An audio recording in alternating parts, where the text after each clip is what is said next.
Welcome to Invest. We're talking about investing, finance, a professional woman. So current time of 4:28 p.m. on the Eastern Time on Friday afternoon on the East Coast on September 9th.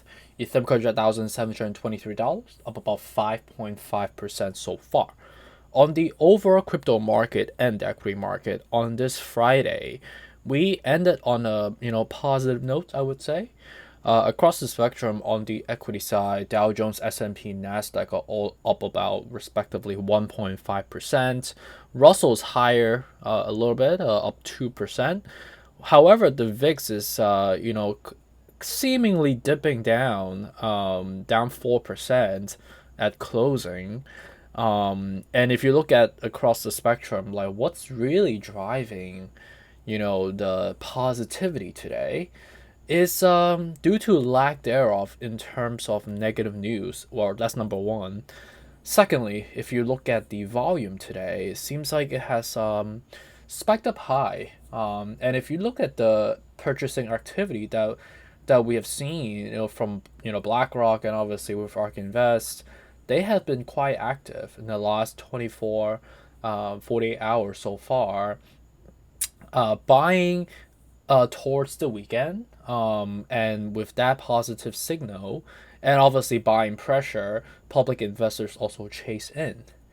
And with respect to, despite closing this week on a positive note, net we are still relatively negative, knowing the fact that we opened basically around the same level that we are trading now. So it's just basically, some submergence. Now we're back to where we were, pending on the signal that we should be expecting next week, which I obviously, as we have talked about, we should ideally see some short-term surge based on a technical front on a daily, right? We know that we're about to form a golden cross, and we are in that cross section at the moment. So cross up to the next level of support, which is we went from 1550, 1650. Obviously we levitated for that little bit, and then as we cross up, you go up to the next level, and you can see that clearly we got to 1700, not 1750. You could see that we are still trying to get there, and with respect to this weekend, we might get there, but I think the likelihood would be slim, knowing the fact that the negative factors or the negative foreshadow is going to be happening next week,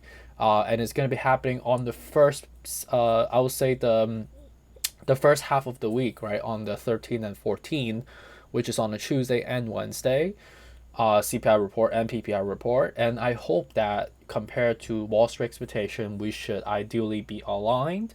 If we are aligned, and we get let's just say positive signal from the corporate side on their outlooks from earnings, triangulating with a successful merge happening on the 15th, which is on Thursday, we should ideally see some positive signals ahead, anticipating until obviously with respect to 20th and 21st, the FOMC meeting. So should we be happy now because this is a reversal? I would say no. I would say unfortunately nothing is confirmatory in terms of reversal. We are still, on a daily again, just crossing up because the technical exercise, allow us to do so. But you could see that we're meeting with a resistance again, 1750, based on the level that we got to, that we had dated back in August 25th. The next level up is going to be somewhere around 1850. But with respect to the weekly, you could see that clearly we are very negative still, right? Not significantly negative, but you still need to cross down. And as you see, as you get the separation bigger and bigger and bigger, that means the sell-off is going to also get, equally bigger as well, which I don't quite like that. So ideally, again, right, daily wise, in the short term perspective, some upward swing. Weeks out, we should ideally see some negative pressure, which makes sense with respect to the timing of CPI report, PPI report, the merge, and obviously with respect to this FOMC meeting, all the way until we get over the hump on the monthly perspective. We are seeing some bullishness, so I do like that. On the Bitcoin side of the house, I would say quite comparable in terms of the monthly, still indicating a upside coming in a bull run on basically months out. So ideally much later down the months. Ideally Santa Claus rally time period, like November, December. But with respect to weekly, you could see that we are still bearish, looking for levels to come down. So 21,000, 20,000 is not that sustainable, unfortunately. We still need to kind of come down, especially because you can see that we are slowly fusing up together. Despite we've been quite static for quite some time. And on the daily right now, you could see that clearly we are crossing up, right? So eventually, this upward swing is not going to be sustainable. We are basically meeting with the resistance level that we've had, matching with the 26th of August back in the day. So this go up with this golden cross, which we've been looking for because you could see that we've been crossing down for quite some time. So is it done? I would say basically, 55 out of 70 is basically matching with the resistance level that we have back in the day on August 9th, so a while ago. So I think coming back down eventually would make sense. And if you also take a look at this looks like a downward wedge, right? A downward wedge also indicates upswing, right? But for a short-term perspective. So again, right, daily looks, right now in this case, quite bearish. Weekly looks bearish. Both confirms that we should see more negative pressure coming.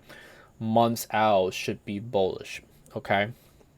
So hopefully you guys had a great week and also a good weekend. And I think it's good that we are closing on a positive note.